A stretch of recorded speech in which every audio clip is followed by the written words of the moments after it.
Hello, welcome in, my friends, and this is Dreamcrafter Creations. My name is Debbie. I am also known as Nana, and this is my little channel down in my little craft room in the corner of the crafty world of mine.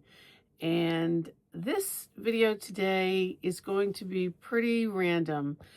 I don't have any specific topic, but I have gotten myself into this monogamous knitting, which is fine. I want to get this sweater done. So if you've been watching me, you know what I'm talking about.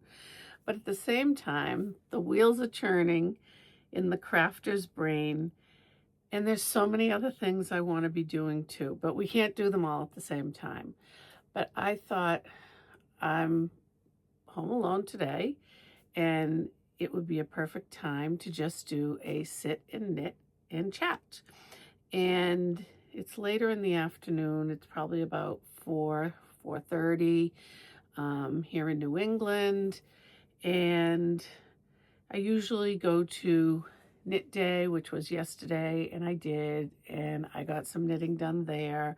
And then Thursday nights, I do some knitting too at knit night. But I thought I'd chit-chat a little bit about what's going on this week with my Never Too Late sweater. I really thought I was almost there, and then something happened. So here it is right now. And so if you've been watching me, yes, I did get a little bit of a sleeve done, and I will talk about what happened with that sleeve. So I thought, I woke up, it was after daylight savings. Daylight savings had been on Sunday, I believe. And the next morning, Monday, I always like to exercise in the morning. But I got up, I was ready to go, and I was looking at the clock in the kitchen, and I thought I had plenty of time. I did a few rows of the sweater, and all of a sudden I looked at my Apple Watch and it said 8 o'clock. Well, I missed the class because of the time change. I think when I went to change the clock, I put the battery in, but it must not have went in the whole entire way. And so the clock must have been, or I put in a bad battery. I don't know if it was going around slow or if it was just stuck in that same spot. But in any event, I missed my class. So I have had a Peloton since the pandemic, and I used it a lot during the pandemic. And I have a lot of health issues that require me to exercise. I have pretty much exercised my whole life. I was brought up in a family that my parents did a lot of exercising, and I did a lot of sports when I was in high school, and I kind of just kept up with exercising my whole life. Off and on. I'm not like this high-end athlete or anything, but I just always felt better whenever I exercised. And as I got older, I developed some ailments that really exercise helps with. And so I like to continue like 3 or 4 days a week. And when the pandemic came, my husband was nice enough to get me the Peloton, and I used it a lot. And it was great. But then once the pandemic was over, and I also walked during the pandemic so we could be outside and everything. But once that was all over, well, actually, this was before the pandemic. I had joined a local area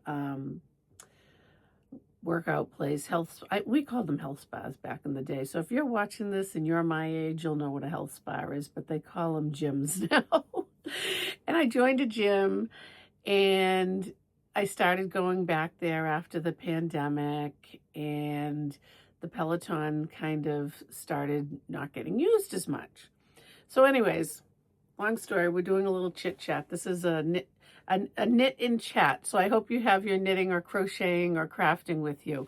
I do have my knitting with me, and I should be knitting as I do this talk to you about this, because it's knit and chat. And so I decided to get on the Peloton again. And I thought I was going to be really smart and bring my knitting with me. I said, I wasn't feeling 100% that day. And I said, I'll just do, like a casual bike ride. Well, I got all my, my shoes on the bike, got the program ready, had my knitting. And all of a sudden, I have my knitting, and I put my yarn, I think, on the ground. I thought that would be fine just to pull it from the ground. Well, all of a sudden I look down and it's all wrapped around the wheels. So that didn't work. So anyways, I just unwrapped it from the wheels. I put my knitting aside and I did my bike ride. So that was good. I got that in. However, the yarn broke a little bit. So I said, no problem. And I started knitting that day and with the same yarn, and I saw like a little black, not black, but gray going through. And it was just like one line. And I thought, oh, I'll get that out with, in the wash or when I block it. It really didn't look that bad. And I should have taken pictures. But anyways, as I continued, I noticed that there was a real dark line. So I must have picked up the yarn that had wrapped around the wheels and got some black on it.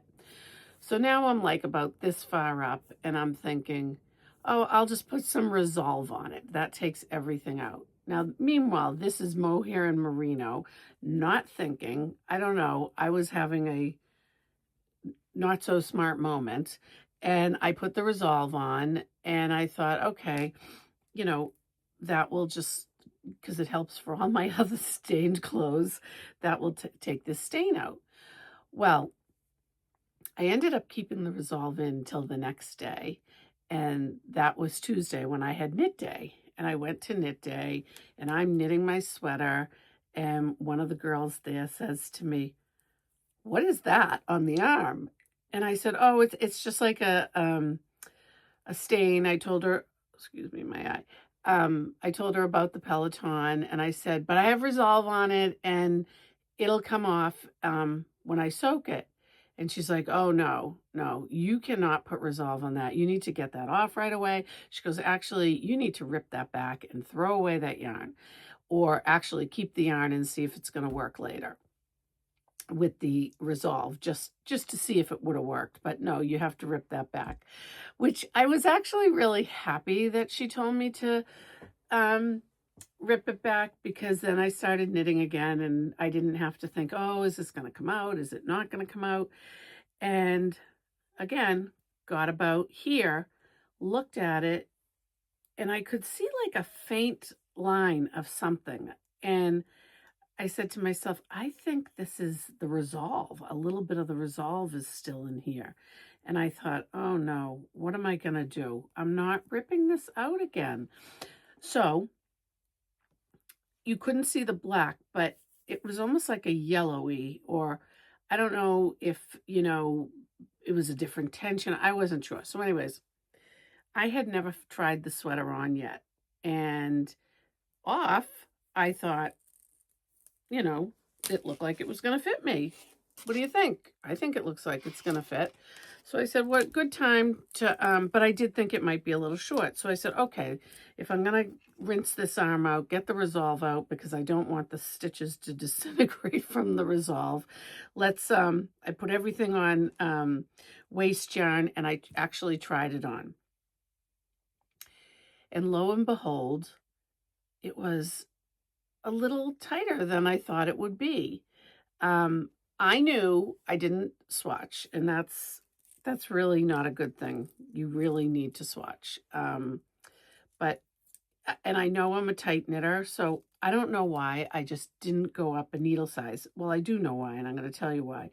I didn't go up a needle size because I've seen this sweater knit up, and it was an oversized sweater anyways, and I didn't mind if mine wasn't going to be very oversized. So I said, I'm just going to do the size according to, my bust size. And then I kept the same needle size, which I shouldn't have. I just thought it was going to come out bigger. And as I'm knitting, it looked like it was going to be okay. But I'm going to put the picture up here. not the most flattering picture, but I'm going to put it up here for you.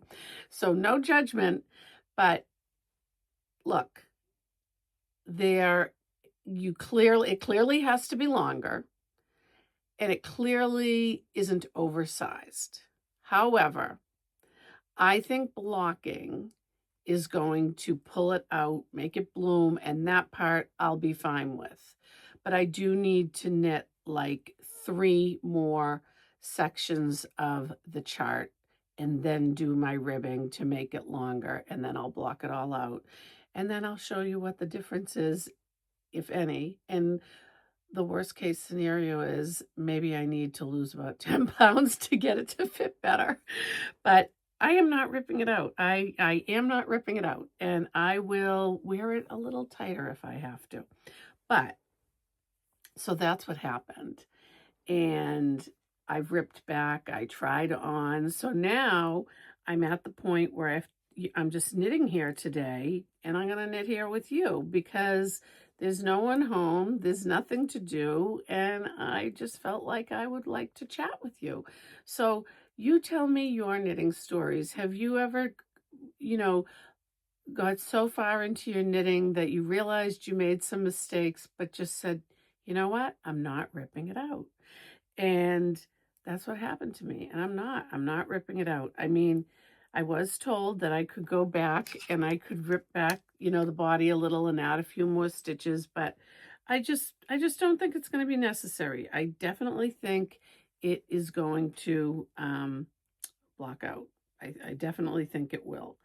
And in the meantime, I have to go get my pattern because I usually use my Knit Companion, which is on my phone, and I'm videotaping on my phone. So wait 1 minute, please. Okay, so I'm back. I have my paper pattern. So now we can just knit and chat. And that's what this video is going to be about today. Just a little knit and chat. So what else? I did everything I had to do this morning in my office. Went to the doctor's this morning. All my labs are fine, thank God. And what else? Did a little grocery shopping, what have you. And before you know it, it's 3 o'clock and I didn't get a lot of knitting done.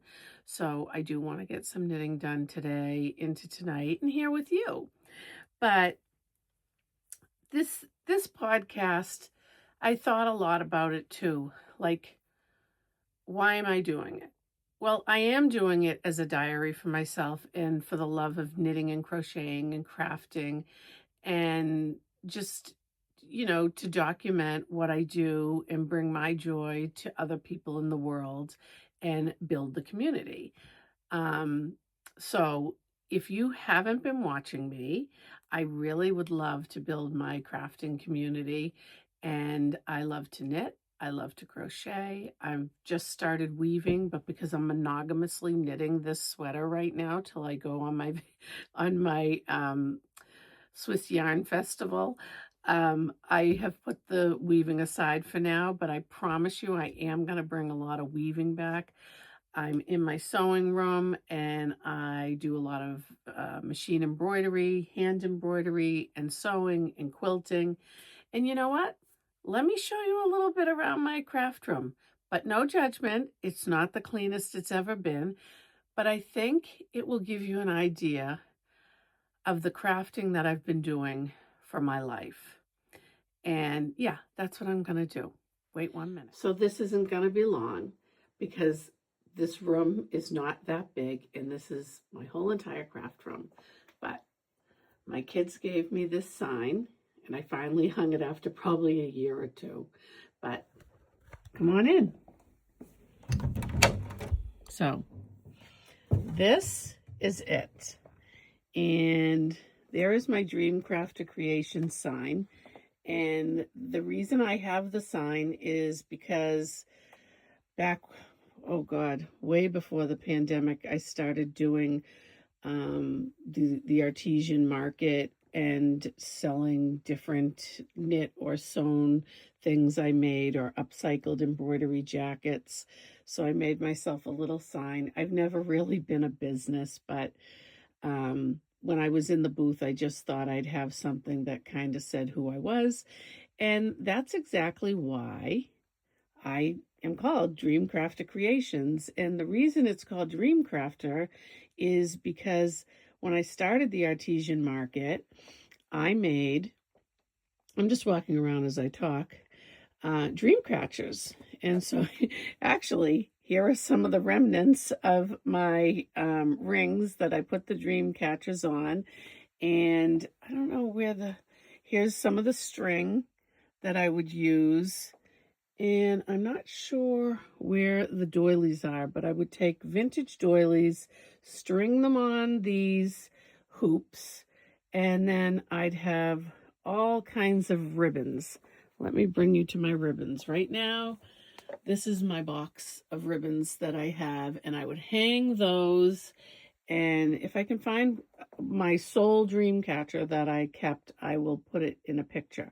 But yes, my craft room is very full, very messy, and this is what's going on.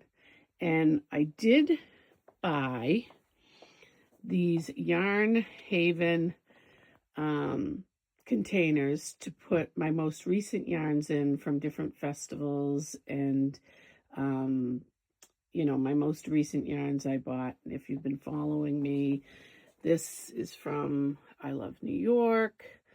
There's some Stephen West in there that I was a dropout. And then this down here is for the Paul sweater from also from the Brooklyn General Store in New York. And there is a vast collection of Junction Fiber Mill in here, but there's another one thrown in there, that peach and yellow, that is just the yellow one that's not Junction Fiber Mill. And then still some more Junction Fiber Mill. And then I have in here, as you can't even see it, there's a nice Atlantic sweater. And down here is one of the Advents I had from 2 years ago, and I opened it in my vlog this Christmas. And we'll just go around the room. So I have totes of all different kinds of fabrics that I acquired over the years. Down here on my blocking blocks, I have some little projects here of felting that I haven't gotten to yet. Up here is a lot of fabrics just over the years that I've collected and made different things with.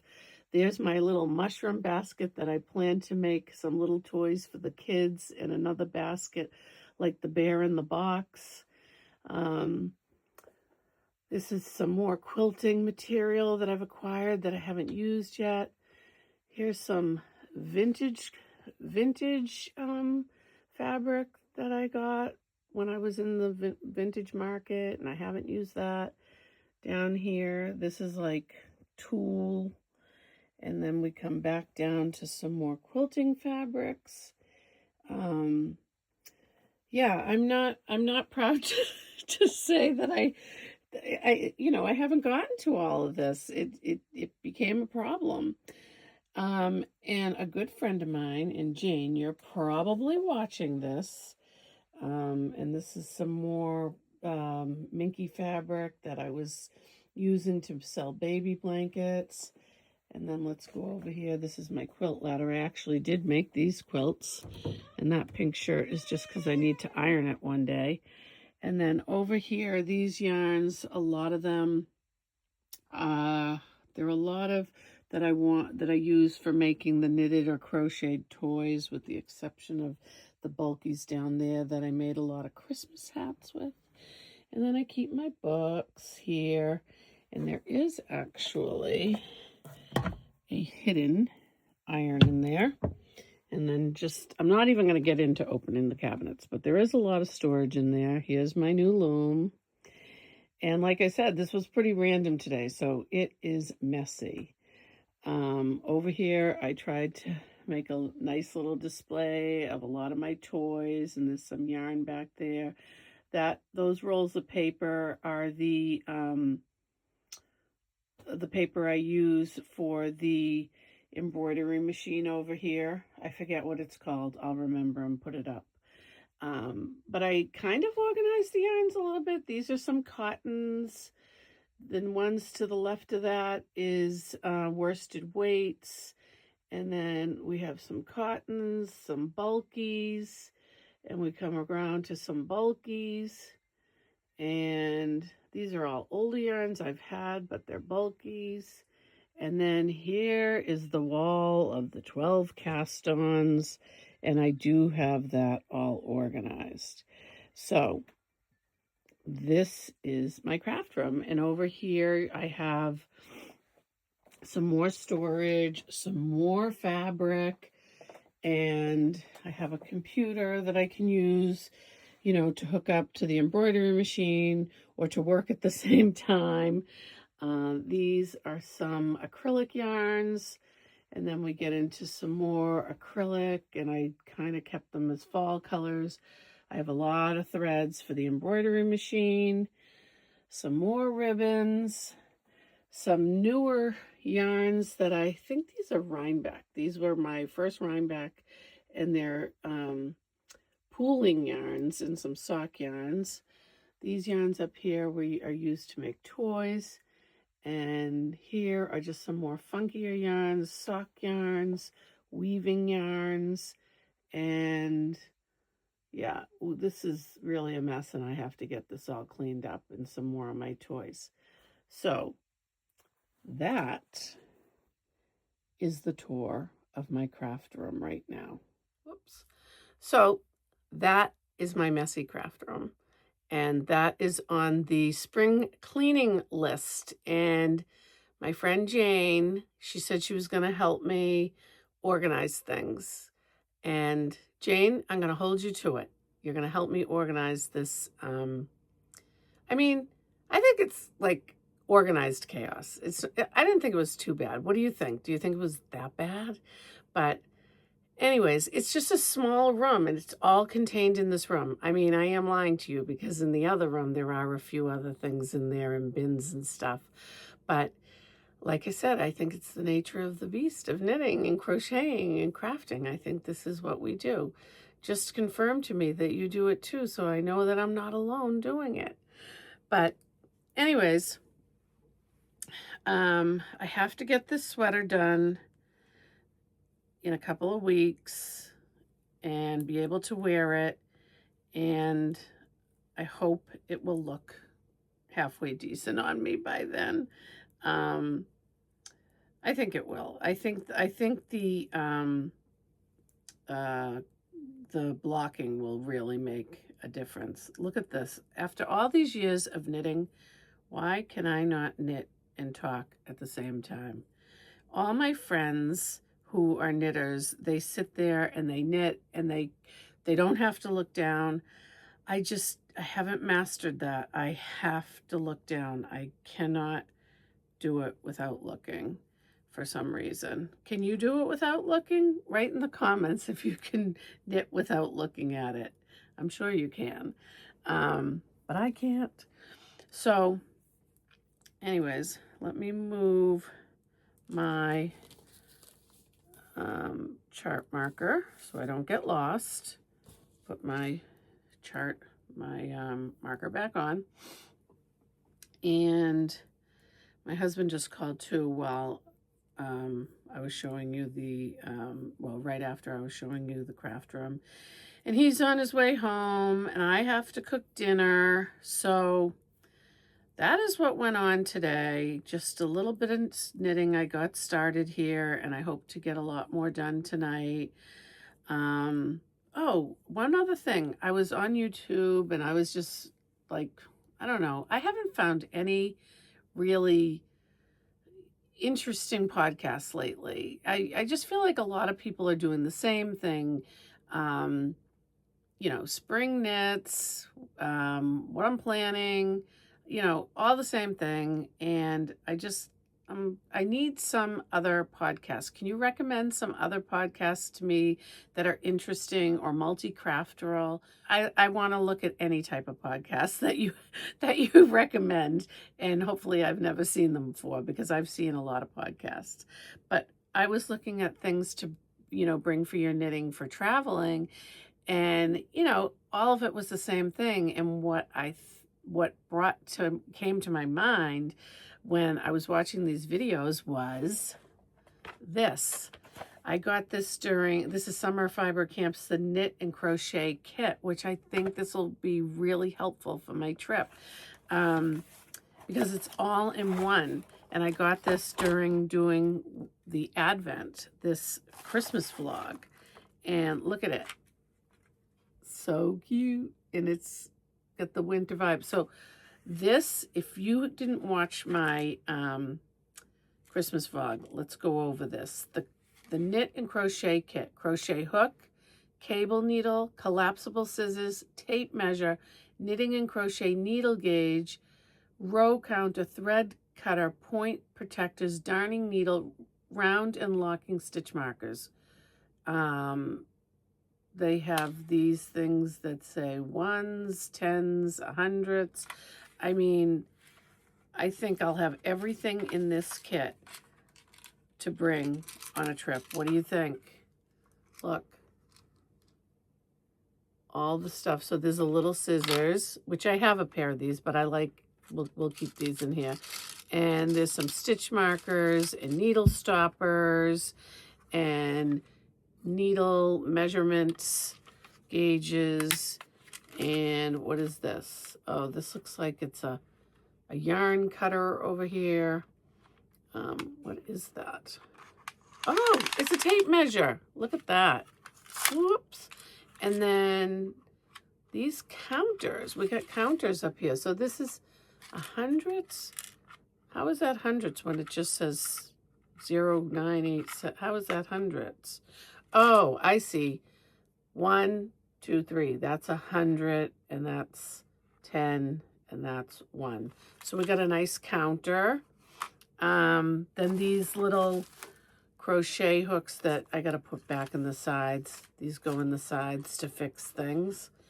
And what else? So I saw the tape measure, the crochet hooks, cable needle is in here somewhere. Knitting and crochet needle gauge, that was on the back. We saw that. The row counters, the thread cutter, point protectors we saw, darning needle, round and locking stitch markers. So what are we missing? We said we're missing the cable needle. Oh, I found the darning needle. Where's the cable needle? I found the darning needle. That's good. Where is the cable needle? Maybe they consider this is the cable needle. This is what they consider the cable needle. So I have a cable needle and let's see, cable needle and crochet hook. That's what these are. Cable needle and crochet hook. Wow, this is a little complicated thing. But look, I think I can just bring this and then I don't have to put together a bunch of all my little things. I think this should be fine, you know, and yeah, I think I'll bring that with me on my trip. So, good find. And like stuff like this, these little boxes I've collected and all the little stuff inside. My goal when I come back from the Swiss Yarn Festival is going to get this craft room in order. I don't know. There's probably a lot of stuff I should probably try to sell on Marketplace, or I don't know, people do giveaways. Maybe I could do a giveaway. I'm not good at any of those stuff. I'm an amateur YouTuber. I am just here for the fun. And I hope you watch me for the fun too, because I've been doing it for over a year now and it's been fun, and but it's been difficult too, because sometimes, like, I don't know what we should talk about. Like if I'm knitting the same sweater for 2 weeks straight in a row, I don't know if you're going to want to hear about that. But anyways, I am going to wrap it up for the night because I do have to go cook dinner. And then I will continue to work on my Never Too Late sweater. And hopefully by next week, I will be done with this and I can show it to you. I hope so. Cross my fingers. So until the next time, I hope you're well. I hope you're happy. I hope you have plenty of time to knit, crochet, weave, do whatever you want to do. And I will be back and talk to you soon. Bye. Oh, sorry. Don't forget, to like, subscribe, and share if you want, and talk to me in the comments. Bye.